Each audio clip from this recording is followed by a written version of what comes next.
नमस्कार. आजच्या या सविस्तर विश्लेषणात आपण एका अत्यंत अस्वस्थ करणाऱ्या वास्तवाचा वेध घेणार आहोत. अरुण राजेंद्र गोहणे यांचा हा लेख उपेक्षित समाजाला आपल्या प्रशासकीय व्यवस्थेच्या ज्या भयानक अपयशाचा आणि असंवेदनशीलतेचा सामना करावा लागतो त्यावर अतिशय परखडपणे प्रकाश टाकतो. चला तर मग या वास्तवाला समजून घेऊया. कल्पना करा, एका भावाला आपल्या सख्ख्या बहिणीच्या बँक खात्यातील तिचीच हक्काची रक्कम काढण्यासाठी चक्क तिचा मृतदेह बँकेत घेऊन जावा लागतो. ऐकूनच धक्का बसला ना? पण हे खरे आहे. ही एक सुन्न करणारी वास्तविकता आहे. ही घटना जितकी धक्कादायक आहे तितकीच ती आपल्या संपूर्ण व्यवस्थेवर अनेक मोठे प्रश्नचिन्ह उभी करणारी आहे. ओडिशामध्ये घडलेल्या या हृदयद्रावक घटनेच्या नेमक्या मुळाशी आपण जाऊया. अरुण राजेंद्र गोहणे यांनी लिहिलेला हा तोच मूळ लेख आहे. सोशल मीडियावर नुसती एक बातमी म्हणून हा विषय खूप व्हायरल झाला खरा, पण तो फक्त एक ट्रेंड म्हणून सोडून देण्यासारखा नक्कीच नाही. कारण यात प्रशासकीय व्यवस्थेचा एक अत्यंत काळाकुट्ट आणि अमानवीय चेहरा दडलेला आहे, ज्याचं विश्लेषण होणं गरजेचं आहे. आता ही रक्कम बघा, 19,300 रुपये. एखाद्या मोठ्या कॉर्पोरेट ऑफिसमध्ये वीकेंड पार्टीचा बिल कदाचित यापेक्षा जास्त असेल, नाही का? पण जितूच्या बहिणीने स्वतःच्या म्हशी विकून मोठ्या कष्टाने उभी केलेली ही रक्कम त्या 18-20 दारिद्र्यात जगणाऱ्या कुटुंबासाठी अक्षरशः जीवनमरणाचा प्रश्न होती. त्यांच्या आयुष्याची हीच ती एकमेव पुंजी होती. पण ह्या गरिबीला जेव्हा प्रशासकीय कागदपत्रांच्या भिंतीला सामोरं जावं लागतं तेव्हा नेमका काय संघर्ष होतो ते पाहूया. झालं असं की बँकेने अगदी ताठर भूमिका घेतली. त्यांना नियम पूर्ण करायचे होते. त्यांना काय हवं होतं? तर पैशांसाठी खातेदाराची प्रत्यक्ष उपस्थिती, मृत्यूचा दाखला, वारसा हक्क आणि वरून KYCची पूर्तता.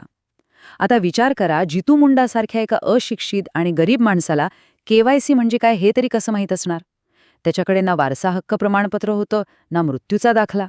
ही सगळी मागणी म्हणजे त्या गरिबीची आणि अज्ञानाची क्रूर चेष्टाच होती.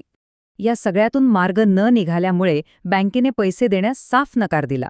आणि मग जे घडलं ते अंगावर काटा आणणार आहे.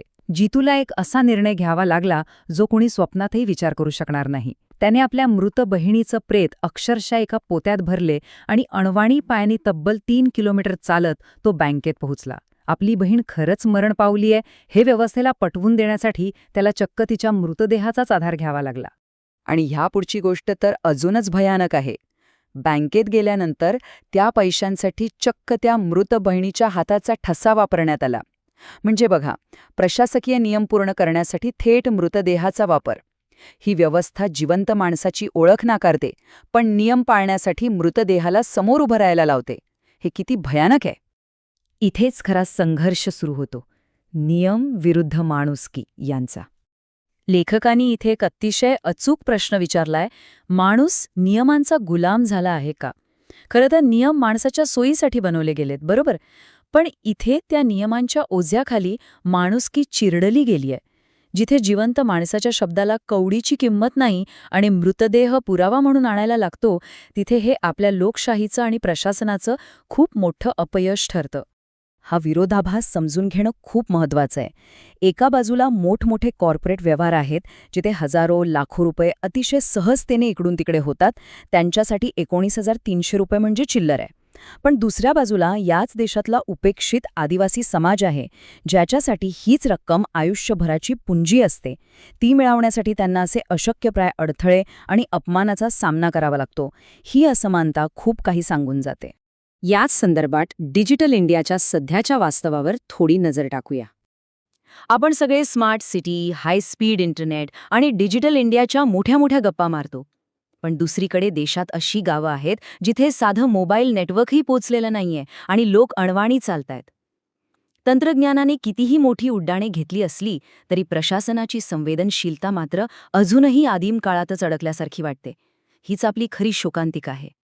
आता काही लोक म्हणतील की ही तर एक अपवादात्मक घटना आहे, पण लेखकाचं स्पष्ट म्हणणं असं आहे की याला नुसता अपवाद मानणं हाच आपल्या प्रशासकीय मानसिकतेचा एक गंभीर आजार आहे. ही केवळ एका बँकेची चूक नाहीये, तर हे संपूर्ण यंत्रणेच्या बधिरपणाचं आणि संवेदनहीनतेचं एक अतिशय ठळक उदाहरण आहे. मग यावर उपाय काय? व्यवस्थेत काय सुधारणा व्हायला हव्यात ते पाहूया. अशा घटना पुन्हा घडू नयेत म्हणून काही अत्यंत महत्त्वाचे आणि स्पष्ट उपाय समोर येतात. पहिली गोष्ट म्हणजे आदिवासी आणि ग्रामीण लोकांसाठी कागदपत्रांची प्रक्रिया त्यांच्या स्थानिक भाषेत आणि अगदी सोपी असायला हवी. तसंच ग्रामपंचायतीच्या पत्राला अधिकृत कायदेशीर मान्यता मिळायला हवी. सर्वात महत्त्वाचं म्हणजे बँक आणि प्रशासनातल्या कर्मचाऱ्यांना माणुसकीचं आणि संवेदनशीलतेचं ट्रेनिंग देणं आता काळाची गरज बनलीय. उपेक्षित वर्गासाठी ही सर्व प्रक्रिया सुलभ आणि शक्य तितकी कागदविरहित कशी होईल यावर भर द्यायला हवा. हे संपूर्ण विश्लेषण आपल्याला एका अत्यंत अस्वस्थ करणाऱ्या प्रश्नापाशी आणून सोडतं. जिवंत माणसाच्या हक्कांची किंमत तरी किती आहे? जर आपलाच हक्क मिळवण्यासाठी एका सामान्य नागरिकाला आपल्या बहिणीचा मृतदेह उचलून बँकेत न्यावा लागत असेल, तर या सिस्टममध्ये जिवंत माणसाला खरंच काही किंमत उरलीये का? विचार करा. व्यवस्थेच्या या क्रूर वास्तवाचा हा प्रश्न नक्कीच आपल्याला अंतर्मुख करणार आहे.